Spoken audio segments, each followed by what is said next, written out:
Porzingis slams it down. Yeah, Porzingis is down. He's banging the deck with his right hand. It is a torn ACL.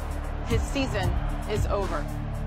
Of course, Porzingis is out into next season because it's the Knicks. Porzingis is just Bernard King again. 1985, leading the league at 32.9 per game. Tears his cruciate, rips up knee ligaments, breaks a leg bone. King misses 2 years. Joakim Noah is just Stephon Marbury again. Told to stay home while they try to buy him out. In 2008, they told Marbury to stay home while they tried to buy him out.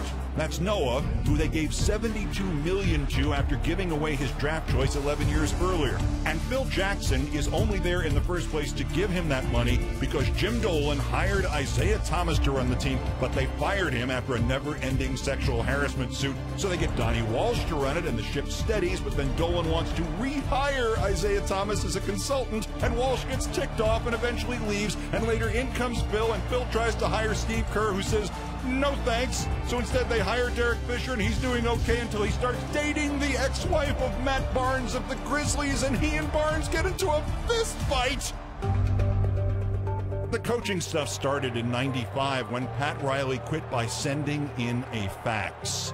And in 2001, Jeff Van Gundy quit because of lack of focus. And since him, it's been Don Chaney, Herb Williams, Lenny Wilkins, Herb Williams again, Larry Brown, Isaiah Thomas, while he was also screwing up the front office, Mike D'Antoni, Mike Woodson, Fisher, Kurt Rambis, and Jeff Hornacek. And since 2001, all of the coaches combined have won one playoff series. One. Their best regular season in 16 years, their first divisional title in 19 years. And 8 years ago, they deliberately cleared cap space to publicly pitch LeBron on coming to New York as the first billionaire free agent, and he said, no thanks. But Carmelo Anthony wanted to come to New York as a free agent, so naturally they didn't wait for a couple of months for him. Instead, they traded 4 starters for him.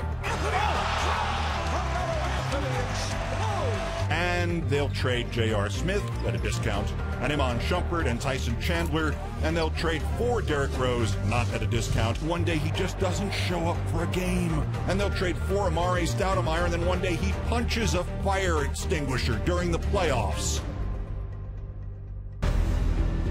This just in, the NBA Executive of the Year award, established in 1972, has never gone to anybody with the Knicks. And this stuff extends even into the stands. Spike Lee taunting Reggie Miller with the Knicks up by 4 with 2 minutes to go in Game 1 of the Eastern Semis in '95. Reggie answers with 8 points in 9 seconds to beat the Knicks. One of the most remarkable comebacks in all of basketball. And ex-Knicks star Charles Oakley either calling out or ordered out by owner Jim Dolan. This is an ugly thing to see about a guy who played here for over 10 years. And they call security, and they have him arrested, and it seems terrible until you stop and think about what this bedeviled, benighted, be lousy franchise has actually been like to watch for the last 10 or 20 or 30 years, and you realize Oakley was the smartest one in the room because he got to leave early.